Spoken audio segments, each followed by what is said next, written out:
बिस्मिल्लाहिर्रहमानिर्रहीम। अस्सलाम वालेकुम। कैसे हो दोस्तों? मैं उम्मीद करता हूँ कि आप सब खैर अफियत से होंगे। दोस्तों, आज मैं आपको होम्योपैथी की मेडिसिन ब्रेटा कार्ब के बारे में इंफॉर्मेशन दूंगा। दोस्तों, ये बहुत ही अहम रेमेडी है हमारे ख़ास तौर पे बच्चों के लिए और हमारे जो एल्डर बुज़ुर्ग लोग होते हैं उनके लिए। आज मैं आपको इस वीडियो में बताऊंगा कि इससे हम कौन कौन सी डिजीज़ में इस्तेमाल कर सकते हैं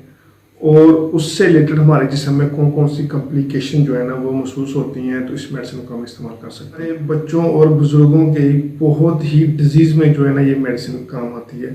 तो मेरी आप सबसे गुजारिश है कि वीडियो को जो है ना वो एंड तक लाजमी देखें। मैं हूँ डॉक्टर उमर और आपको अपने चैनल होम्योटेक में खुश आमदीद कहता हूँ। आपको बताता हूँ होम्योपैथी की मेडिसिन ब्रेटा कार्ब, इसका मोड ऑफ एक्शन क्या है, ये किस तरह हमारे जिस्म पे जो है ना असर करती है और उससे रिलेटेड हमारे जिस्म में कौन कौन सी कॉम्प्लिकेशन जो है ना वो महसूस होती हैं, तो इस मेडिसिन को हम इस्तेमाल कर सकते हैं। तो दोस्तों, होम्योपैथी की मेडिसिन ब्रेटा कार्ब, इसका जो मोड ऑफ एक्शन है ये हमारे जिस्म में जो ग्लैंड होते हैं, जो जिस्म के अंदर मुख्तलिफ वर्क जो है ना वो परफॉर्म कर रहे होते हैं, जैसे कि हमारा तो टॉन्सिल्स होता है या फिर हमारा तो थायराइड होता है या उसके साथ हमारा जो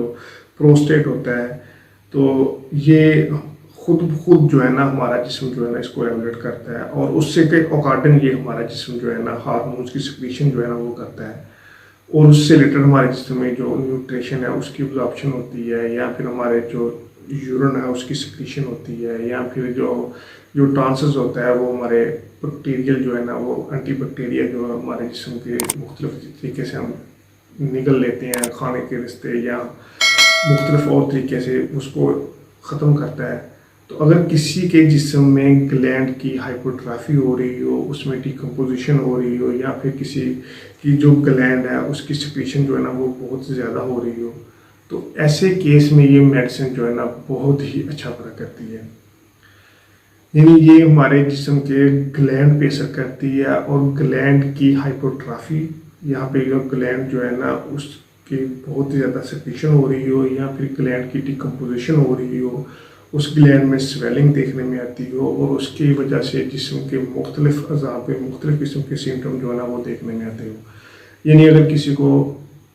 टॉन्सिलाइटिस का इशू है या फिर किसी को कौंजी का इशू है, यानी अगर किसी को गले में सूजन है या फिर किसी को जो टॉन्सिल्स है उसमें पस की डिपोजिशन हो गई है,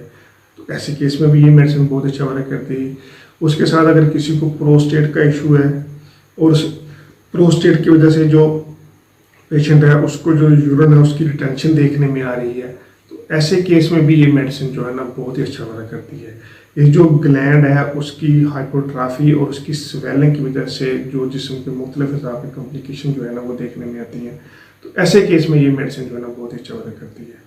तो दोस्तों, सबसे पहले अगर हम देखते हैं कि जिस्म के मुख्तलिफ हिसाब पे इस मेडिसिन के कौन कौन से कॉम्प्लिकेशन जो है ना वो महसूस होते हैं, तो इस मेडिसिन को हम इस्तेमाल कर सकते हैं। तो सबसे पहले अगर हम माइंड की सिम्टम की तरफ देखें, तो ऐसे बच्चे जो कि एक बहुत ही स्पेशल चाइल्ड जो है ना वो देखे जाते हैं, यानी जब आप उस बच्चे को कहीं भी खेलने की तरफ लेके जाते हैं तो वो खेलना पसंद नहीं करते, या फिर घरों में ऐसे बच्चे जो बहुत ही शाइनेस जो है ना वो बिहेवियर रखते हैं। यानी जब भी कोई हमारे घर में मेहमान आता है या कोई भी आउटर रीजन से कोई भी लोग आते हैं तो वो उनसे मिलने में या हाथ मिलाने में जो है ना वो बहुत ही शायद जो है ना वो फील करते हैं। या फिर इस तरह के अगर बच्चे अगर आप देखें कि जब भी आप उस ऐसे बच्चे को जब आप किसी और के पास लेके जाते हैं तो वो उनसे हाथ मिलाने में जो है ना वो बहुत ही ज़्यादा अनकम्फर्टेबल जो है ना वो फील करते हैं। वो बहुत ही एक ज़िद्दी तबीयत के जो है ना वो बच्चे होते हैं और अक्सर औकात वो बच्चे जो है ना वो अपनी ही जिद में जो है ना वो लगे रहेंगे और उनमें एक बहुत ही एक चिड़चिड़ापन और जो है ना एक गुस्से वाली हैबिट जो है ना वो देखने में आती है। और उसके साथ साथ जो बच्चे होते हैं अक्सर औकात वो जैसे ही आप कोई काम कहते हैं उसको तो वो उसके उल्ट जो है ना वो परफॉर्म करते हैं। तो ख़ास तौर पे ये जो स्पेशल चाइल्ड होते हैं जिनकी जो मेंटल ग्रोथ जो है ना वो सही नहीं होती, या फिर एक डिजीज़ होती है ADHD या फिर एनोरिज्म होती है, जिसमें जो हमारे माइंड की एक जो बल्ज होती है इसमें एक स्वेलिंग देखने में आती है। तो या फिर एक एपोप्लेक्सी डिजीज़ होती है, जिसमें जो एक माइंड होता है उसमें हेमरेज की वजह से या स्ट्रोक की वजह से जो है ना एक ब्लड क्लॉट की वजह से एक स्वेलिंग देखने में आती है, और उसकी वजह से जो पेशेंट है उसकी जो याददाश्त है उसमें जो एक फ़र्क जो है ना वो देखने में आता है। या उसके साथ साथ जो पेशेंट है वो माइंड के लिहाज से उसकी जो एक ग्रूम होता है वो बहुत अच्छे तरीके से माइंड जो है ना वो ग्रूम नहीं हो रहा होता। तो ऐसे केस में ये मेडिसिन बहुत ही अच्छा वर्क करती है। और उसके साथ साथ जो मेंटली और फिजिकली दोनों सूरतों में अगर किसी की जो है ग्रोथ वो सही नहीं हो रही हो, यानी एक मेंटली तौर पे भी ग्रोथ सही नहीं हो रही हो और उसके साथ साथ जो फिजिकली वो भी ग्रोथ सही नहीं हो रही हो, तो ऐसे केस में ये मेडिसिन जो है ना बहुत ही अच्छा वर्क करती है। तो यानी ऐसे बच्चे जो कि एक स्पेशल चाइल्ड होते हैं, जो कि जब आप उसको बाहर लेके जाते हैं तो वो किसी से हाथ नहीं मिला रहे, वो बहुत ही शाय फीलिंग रखते हैं और बहुत ही रूड बिहेवियर जो है ना वो शो करवाते हैं। और उसके साथ साथ ऐसे बच्चे जिनको आप कभी डांटते हैं या अभी कभी कोई बात कहते हैं तो वो हमेशा उसके अगेंस्ट जो है ना वो वर्क परफॉर्म करते हो, तो ऐसे केस में ये मेडिसिन बहुत ही अच्छा वर्क करती है। जिनकी जो डिसीजन पावर है वो बहुत ही कम होगी और उनमें एक जो कॉन्फिडेंस का लेवल है वो भी बहुत ही कम होगा। तो और उसके साथ साथ जो उनकी जो मेंटल हेल्थ है वो बहुत ही कम होगी। यानी जो बच्चे होते हैं जब आप उनको किसी भी शॉपिंग पे साथ लेके चलते हैं तो उनकी जो डिसीजन पावर होती है वो बहुत ही कम होती है। वो खुद से वो चीज़ सेलेक्ट नहीं करते बल्कि किसी और पे चीज़ वो डिपेंडेंसी जो है ना वो छोड़ते हैं कि आप उनको कोई चीज़ जो है ना वो खुद ही लेके दे दे। तो ऐसे बच्चे जिनकी जो डिपेंडेंसी जो रहती है वो बहुत ही जो एक वीक जो कॉन्फिडेंस होता है वो वीक होता है और उनकी जो डिपेंडेंसी होती है वो दूसरे के ऊपर जो है ना वो मुनहसर कर रही होती है, यानी उनमें जो लैक ऑफ कॉन्फिडेंस जो है ना वो देखा जाता है। तो ऐसे बच्चों के लिए भी ये मेडिसिन जो है ना बहुत ही अच्छा वर्क करती है। और उसके साथ साथ जो उनकी फिजिकल और मेंटल दोनों में ही जो एक ग्रोथ होती है उम्र के लिहाज से जो है ना उन दोनों में ग्रोथ में जो है ना एक कमी देखने में आती है। तो ऐसे केस में ये मेडिसिन बहुत ही अच्छा वर्क करती है। थोड़ा सा थ्रॉट की तरफ देखें तो ऐसे पेशेंट या ऐसे लोग जिनको एक क्रोनिक टॉन्सिलाइटिस का इशू जो है ना वो देखने में आता है, यानी उनके जो टॉन्सिल्स है उनमें एक स्वेलिंग देखने में आती है और उस स्वेलिंग की वजह से अक्सर का जब क्रोनिक स्वेलिंग हो जाती है तो उसमें एक कौंजी का सिम्टम जो है ना वो देखने में आता है। यानी उनके टॉन्सिलाइटिस में जो है ना एक पस की डिपोजिशन जो है ना वो देखने में आती है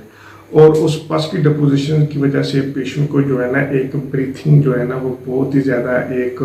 ऑर्डरलेस उसमें एक स्मेल जो है ना वो देखने में आती है और उसकी वजह से पेशेंट को बहुत ही ज़्यादा एक गले में एक डिप्थीरिया का सिम्टम देखने में आता है और एक गले में जो है ना एक खराश का सिम्टम देखने में आता है।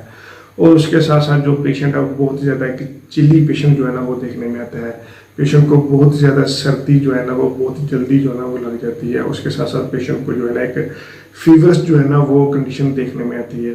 और उसके साथ साथ ऐसे बच्चे अक्सर औकात जो है ना एक बहुत ही वीक इम्यून सिस्टम रखते हैं और उसके साथ साथ वीक बॉडी जो है ना वो रखते हैं।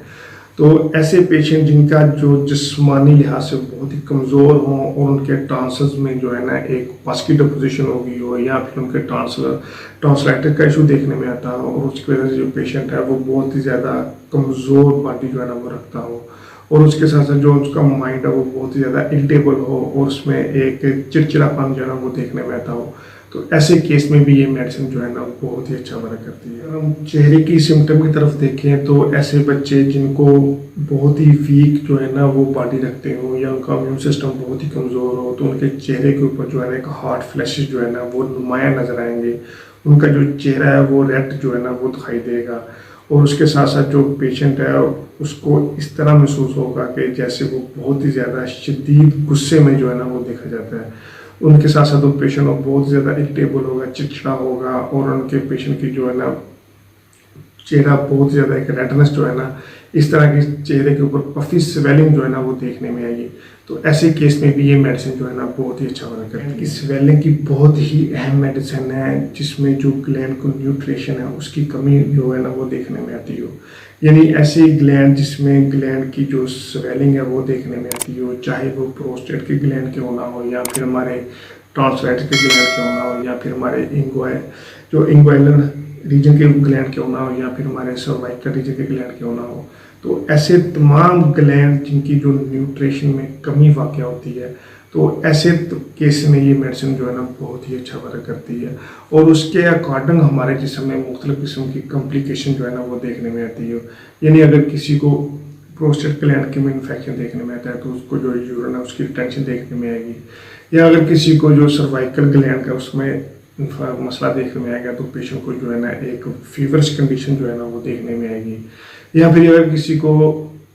इंग्वाइनल जो है ना ग्लैंड में स्वेलिंग देखने में आएगी तो उसमें पेशेंट को जो है ना उसके एक बहुत ही शदीद जो है ना एक स्क्रोटम वाले हिस्से में भारीपन जो है ना वो देखने में आता है, और उसमें एक शदीद रेडनेस और दर्द की कैफियत जो है ना वो देखने में आती है। और उसके साथ साथ अगर किसी पेशेंट को हार्ट वाले रीजन में जो है ना एक न्यूट्रिशन का ग्लैंड न्यूट्रिशन का सिम्टम देखने में आता है, ग्लैंड की न्यूट्रिशन की कमी देखने में आती है, तो पेशेंट को जो है ना एक पल्पिटेशन का सिम्टम देखने में आता है। तो ऐसे तमाम केसेस में जिसमें ग्लैंड की न्यूट्रिशन है उसमें कमी वाक़या होती हो और उस ग्लैंड में स्वेलिंग देखने में आती हो, तो ऐसे केस में ये मेडिसिन बहुत ही अच्छा वर्क करती है। तो ऐसे पेशेंट जिनका जो पेट है वो जो अच्छी तरीके से उनका जो डाइजेशन है वो बहुत कमज़ोर होता है, उनका पेट जो है ना वो बड़ा बड़ा जो है ना वो महसूस होता है, तो और उसकी वजह से पेशेंट को जो है ना एक कॉन्स्टिपेशन का सिम्टम देखने में आता है, और उस कॉन्स्टिपेशन की वजह से पेशेंट को जो है ना एक होमोराइड का सिम्टम देखने में आता है, यानी बवासीर का सिम्टम देखने में आता है। तो ऐसे पेशेंट जिनका जो टॉन्सिलाइटिस है वो बढ़ा हुआ हो, उसके साथ ही पेशेंट का जो पेट है उसका डाइजेशन जो है ना वो कमज़ोर हो, उस डाइजेशन कम वीकनेस की वजह से जो पेशेंट है उसको हेमोराइड का सिम्टम देखने में आता हो और साथ कॉन्स्टिपेशन का सिम्टम देखने में आता हो, तो ऐसे केस में भी ये मेडिसिन जो है ना बहुत ही अच्छा वर्क करती है। ये जो टॉन्सिलाइटिस है उसको कम करेगी, उसके साथ जो हार्मोन की सिक्रीशन है जो हमारे डाइजेशन सिस्टम को इम्प्रूव करती है उसमें इजाफा करेगी, और उसके साथ जो एक डाइजेशन जो है ना कमज़ोर आ रहा तो उसको अच्छी तरीके से बेटर करेगी। तो ऐसे केस में जो होमोराइड का सिम्टम है उसको बहुत ही अच्छे तरीके से जो है ना वो कम करेंगे, बहुत ही अच्छा असर करती है। यानी ऐसा हमारा एलिमेंट्री कनाल जो कि हमारे थ्रोट से शुरू होता है, जो हमारे माउथ से शुरू होता है और हमारे एनस तक जाता है, यानी जो हमारा डाइजेशन ट्रैक होता है उस पर ये मेडिसिन बहुत ही अच्छा असर करती है। यानी ऐसे बच्चे या ऐसे बुजुर्ग जिनको एलिमेंट्री कनाल में जो है ना एक अफेक्शन देखने में आती है, एक सोजिश देखने में आती है, यानी उसमें जो न्यूट्रिशन होती है उसकी कमी वाक़या होती है, और उस कमी की वजह से जो उसका डाइजेशन है वो बहुत ज़्यादा वीक होता है, तो ये मेडिसिन जो है ना एक एलिमेंट्री अफेक्शन यानी एलिमेंट्री जो न्यूट्रिशन होती है उसकी बहुत ही अच्छा असर करती है, और उसमें जो एक न्यूट्रिशन की अब्जॉर्प्शन की जो कमी वाक़या हो रही हो और उसकी वजह से जिस्म को मुख्तलिफ किस्म के मिनरल्स अमीनो एसिड या विटामिन की कमी वाक़या हो रही हो, तो ऐसे तमाम केसेस में ये मेडिसिन जो है ना बहुत ही अच्छे तरीके से पेशेंट को जो है ना प्रोक्योर करती है। बाद अगर हम देखें तो ये हमारे बुज़ुर्गों के लिए भी बहुत ही अहम मेडिसिन है, यानी ऐसे बुज़ुर्ग जिनको हार्ट से रिलेटेड कंप्लेन देखने में आती है या फिर जिनको प्रोस्टेट का इशू देखने में आता है, जो कि अक्सर औकात हमारे बुज़ुर्गों को जो है ना एक 40+ या 50+ जो है ना एज में अक्सर औकात देखने में आता है, तो उसकी वजह से जो पेशेंट है उसको यूरिन की रिटेंशन जो है ना वो देखने में आती है, और पेशेंट जो है ना वो बहुत ही ज़्यादा एक बियरेबल पेन जो है ना उसमें देखने में आती है। तो उसके साथ साथ जो पेशेंट के चेस्ट वाला रीजन है, हार्ट वाला रीजन है, उसमें एक दर्द जो है ना वो देखने में आती है। तो ऐसे केस में ये मेडिसिन बहुत ही अच्छा वर्क करेगी, जिसमें जो हमारे बुजुर्ग हैं उसमें प्रोस्टेट इनलार्जमेंट का इशू देखने में आता हो, या फिर उनको जो है ना एक चेस्ट वाले रीजन पे हार्ट अफेक्शन का इशू देखने में आता हो, यानी जिसमें जो हार्ट है उसमें ब्लड की कमी वाक़या हो गई हो, उसकी वजह से पल्पिटेशन का सिम्टम देखने में आता हो, या फिर उनको जो है ना एक न्यूट्रिशन जो है ना हार्ट वाले रीजन को न्यूट्रिशन की कमी वाक़या हो रही हो, और उसकी वजह से पेशेंट को चेस्ट वाले रीजन पे एक भारीपन सफोकेशन देखने में आती हो, तो ऐसे तमाम केसेस में ये मेडिसिन बहुत ही अच्छा वर्क करती है। दोस्तों आइए अब हम देखते हैं कि होम्योपैथी की मेडिसिन बेटा कार्ब इसे हम कौन कौन सी डिजीज़ में इस्तेमाल कर सकते हैं। तो ये बहुत ही एक अहम रेमेडी है, ख़ास तौर पे ऐसे बच्चों के लिए जिनकी एक मेंटल और फिज़िकल ग्रोथ जो है ना वो सही तरीके से प्रॉपर जो है ना वो नहीं हो रही हो, और उसकी वजह से जो पेशेंट है वो बहुत ही ज़्यादा जो है ना एक डिपेंडेंसी कंडीशन जो है ना वो रखता हो, और उसमें जो मेंटल पावर है वो बहुत ही कम हो, और पेशेंट जो है ना वो शाइनेस हो, और उसकी वजह से पेशेंट जो है ना वो बहुत ज़्यादा इरिटेबल हो, और डिसीजन पावर जो है ना वो पेशेंट में बहुत ही कम हो, और बच्चा जो है ना ऑल टाइम एक जो है ना एक जिद्दी वाला जो है ना बिहेवियर वो रखता हो, और उसका माइंड जो है ना उसमें एक स्वेलिंग देखने में आती हो, और उसकी वजह से जो पेशेंट है उसकी सोचने समझने की सलाहियत जो है ना वो बहुत ही कम हो। तो ऐसे केस में ये बच्चों की बहुत ही अहम मेडिसिन है, जिसमें एक डॉर्विज्म जो है ना वो कंडीशन देखने में आती है, जिनकी जो बच्चे की ग्रोथ है वो फ़कत के उम्र के लिहाज से जो है ना वो प्रॉपर नहीं हो रही हो। तो दोस्तों आइए अब हम देखते हैं कि होम्योपैथी की मेडिसिन इसे हम कौन कौन सी डिजीज़ में इस्तेमाल कर सकते हैं। तो दोस्तों सबसे पहले अगर हम देखें तो ये एनोरिज्म के केस में ये मेडिसिन बहुत ही अच्छा वर्क करती है। उसके बाद अगर हम देखें तो ये एपोप्लेक्स के केस में ये मेडिसिन बहुत ही अच्छा वर्क करेगी। उसके बाद अगर हम देखें तो ये टॉन्सिलाइटिस के केस में ये मेडिसिन बहुत ही अच्छा वर्क करती है। उसके बाद अगर हम देखें तो ये कॉन्जी के केस में ये मेडिसिन बहुत ही अच्छा वर्क करती है। उसके बाद अगर हम देखें तो ये मेडिसिन जो है ना एक प्रोस्टेट इनलार्जमेंट के केस में ये मेडिसिन बहुत ही अच्छा वर्क करती है। उसके बाद अगर हम देखें तो ये एलिमेंट्री अफेक्शन या फिर हार्ट अफेक्शन के केस में भी ये मेडिसिन जो है ना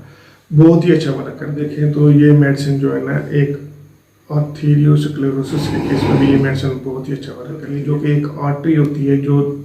दिल से जो है ना वो हार्ट से जो ब्लड की सर्कुलेशन हमारे जिस्म की तरफ लेके जाती है, तो उसमें एक जो फ्लेक्सिबिलिटी है उसकी कमी वाक़ हो गई हो, तो उसकी वजह से अगर किसी को पल्पिटेशन का सिम्टम देखने में आ रहा है या फिर किसी को नमनेस का सिम्टम देखने में आ रहा है, तो ऐसे केस में भी ये मेडिसिन जो है ना बहुत ही अच्छा वर्क करती है। और उसके बाद अगर हम देखें तो ये मेडिसिन जो है ना एक फूड स्वीट के केस में भी ये मेडिसिन बहुत ही अच्छा वर्क करती है। उसके बाद अगर हम देखें तो ये ग्लैंडुलर स्वेलिंग के केस में भी ये मेडिसिन बहुत ही अच्छा वर्क करती है, जिसमें जो ग्लैंड होता है उसमें जो स्वेलिंग हो रही हो और उसकी वजह से हाइपरट्रॉफी हो रही हो, तो ऐसे केस में ये मेडिसिन बहुत ही अच्छा वर्क करती है। तो दोस्तों ये